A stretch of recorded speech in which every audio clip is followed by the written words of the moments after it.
What's up, everybody? I'm going to go over a little bit topic here. I know it's kind of boring, but it's honestly, it's the fundamentals of succeeding in almost anything. And I want to go over this again because I've gone over a few of these before, because I believe that people can't hear this enough.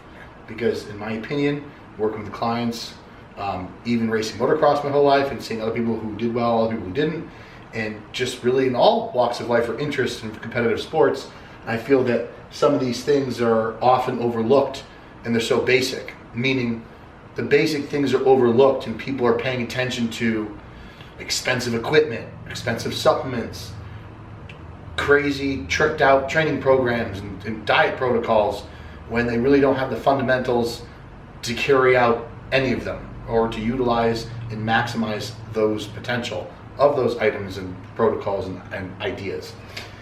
So number one, obviously inconsistent. I would say that's the number one thing I see, okay?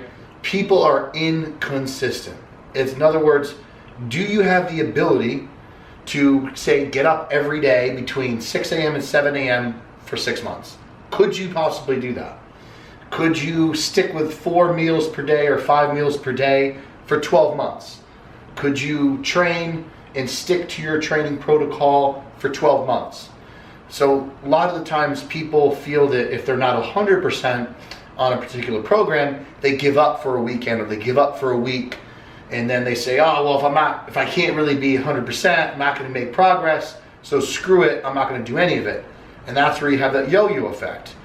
And the bottom line is people don't understand that it's all about an average, right? So if you have 5 test scores and you're 100, 100, 0, 0, 100, and the other guy's got 90% across the board or 85% across the board, it's going to have a better average. So you got to think about consistency, being as consistent as possible with whatever it is that you do or whatever it is that you want and the things you need to do to get where you want. Be consistent. Emotions. This is, in my opinion, the second most important one. Emotions, meaning you get some people that are very easily rattled, okay? Meaning they're very easily derailed from their drive, their discipline, their motivation, their schedule when something happens in their life. Argument with their wife, argument with their family, bad day at work, their environment is stressful, and then when these things kind of are in play, they fall apart. They can't stick to anything, they can't do anything, or they don't want to do anything. Therefore, they don't want to, and they lose that little bit of drive, they just give in, give up. So, I believe that most champions and a lot of people that reach a optimal high level, whatever that is, aren't easily rattled. They have thick skin, you could say. You could say that they go with the flow. That's more or less the mindset you want to have, because life happens. As you get older, it gets harder and harder. It doesn't get easier. So your ability to keep moving forward despite all the obstacles in life or anything is imperative to being better at anything. And when it comes to bodybuilding, I know a lot of bodybuilders are freaking damn emotional. So a lot of people, in my opinion, who are the most all over the place have the most difficult time in prep.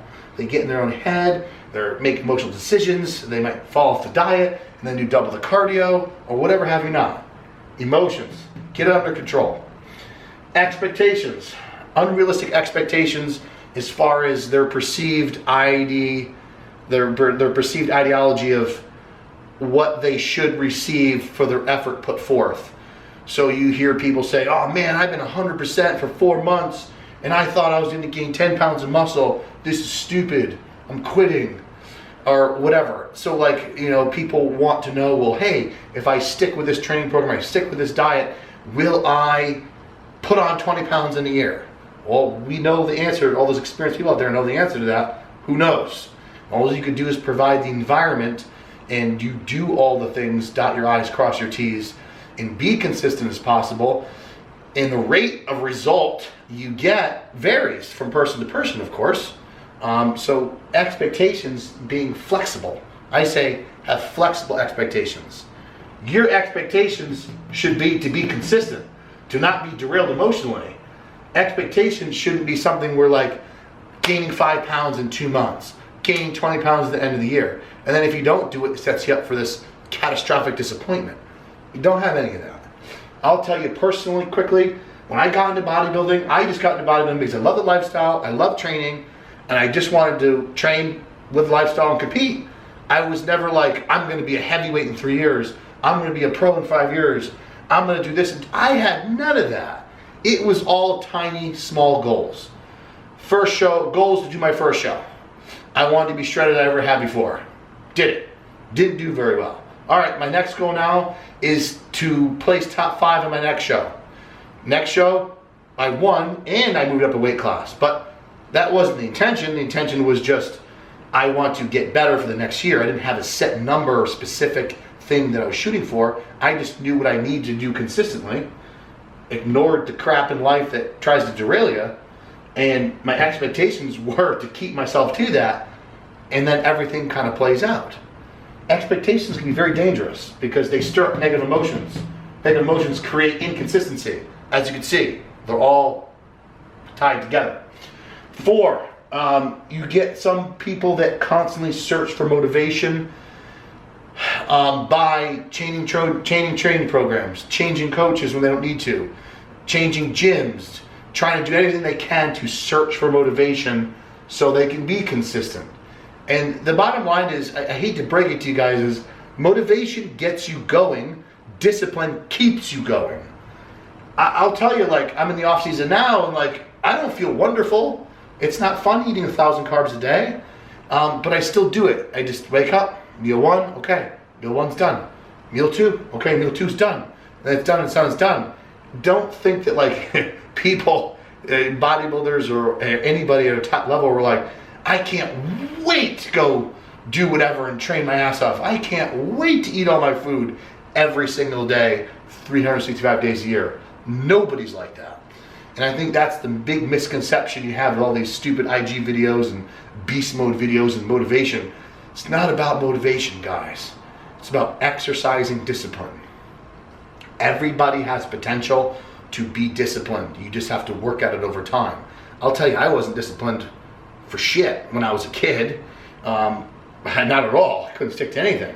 But as I got older, you work on it because you realize you might want certain goals or to achieve certain things, and motivation gets you moving in that direction. Discipline keeps you going in that direction consistently over time so you can make results in ground. So I'm not saying that searching for motivation is bad, but if you're one that is constantly searching for it because you think you need it to keep going, you're looking at it the wrong way. Overtraining and burnout. This is a big one, I think. A lot of people is, they think more and more is better. They gotta keep going, meaning, oh, my biceps aren't growing, so I'm gonna train them 3 times a week. Or I'm gonna do 35 sets of biceps. Instead of methodically planning out their training program and having proper progressive overload over time, or having somebody oversee your training, they just do more and more and more. Oh, I'm gonna do 100 reps on a burnout set. Honestly, it's the stupidest thing ever. It's cool, it's cool for an IG video, but to do absurd amounts of reps and burnouts and to do that, like, it's not sustainable. 1, it's gonna hurt your recovery. 2, and 3, it's just not methodical and well thought out. It's just, let's just go because it's cool and torture yourself. And by all means, if you want to do it every once in a while, sure. But it's not something that you want to do all the time. If you're not growing, pounding them extremely harder with all this volume, all of a sudden it's not going to work. Again, you need strategic, progressive overload over time, whether that's volume or weight increase. I would highly suggest finding somebody that can help you with that and the training programs. I'll tell you, so many people just overtrain in the sense of too many sets to failure, too repetitive week after week, too many supersets, too many drop sets. They feel flat, and then they get tired and their joints ache and hurt. And that's something I even fallen into before as well. So that is a big one that sometimes people overlook, where because you get some people out there who say overtraining is not, it doesn't exist. Well, of course it exists. It also depends how you define it. Overtraining can be defined as lack of progression. If you're not getting better, you could be overtraining. That's one definition. The other overtraining definition is if you're getting weaker or smaller or losing strength. Most of the time that's not the case. Most people plateau and they just stay. So sometimes doing a little overreaching and backing off, like a deload, so to speak, can help you bust past that plateau. All right? I'm not a huge training guru guy, but a lot of people out there are, and that's something you might want to look into if you experience that. This is a good one too. Do what you want versus doing what you need. There's a lot of people that do this on a regular basis. Say, for example, they're trying to build a chest. And they're like, oh yeah, you know, they probably should be doing like maybe some rest pause sets or focusing more on contracting and against the weight, like in a bodybuilding standpoint, not a weightlifting standpoint, if they're trying to develop their chest. And they might be going in the gym doing triples of bench press. Obviously, triples and bench press is an application for something else, not necessarily building your chest. The difference between doing what you want and what you need to progress are two different things. I see that a lot too, where people are like, oh, I just deadlifted today. Oh, there's my dog. I just deadlifted today. I think I want to do it again on Friday. Doing what they want, not what they need. And that really applies to a lot of different things where, you know, they might say their diet and like, oh, the diet is, you know, X number of carbs, proteins, fats, and specific foods here and there, and then might skip a meal because they don't want to do it, or they might change the meal to something that's totally not fitting their macros or what have you not. But this can be kind of put in any sense of the word. Doing what you want versus what you need to do. And if you do what you need to do, you most likely will progress and be better. So guys, this could seem corny to you guys, but you know what? The fundamentals and basics of almost everything today are so overlooked, and anybody out there who's into anything knows those people. You go to a racetrack, you're gonna see people who don't know how to ride a dirt bike, but will have $20,000 dirt bikes, meaning they're paying attention to all the details and all these things they can do to be better without actually looking at the basics to be better. You see people trying to create weird angles and cables and machines before they even learn how to properly deadlift, bench press, row, pull down. They're not even understanding the basics. And I know a lot of you guys always hear that with a lot of bodybuilders out there and top pros who will say, guys, focus on the basics first before you worry about, you know, X, Y, and Z. And that's boring, and it's not exciting or glamorous, but it's the truth. So please take it for what it's worth, and a lot of this does apply to a lot of other things in life besides bodybuilding, strength training, but this is directly, in my opinion, pertaining to what I see in bodybuilding, strength training, and just general weight loss people, where people have weekend warrior fitness goals, because I see the same things happening over and over again for the people that don't progress like they should. Okay? Guys, I hope that's helpful. And if there's any topics you guys want me to cover, anything specific, please comment below.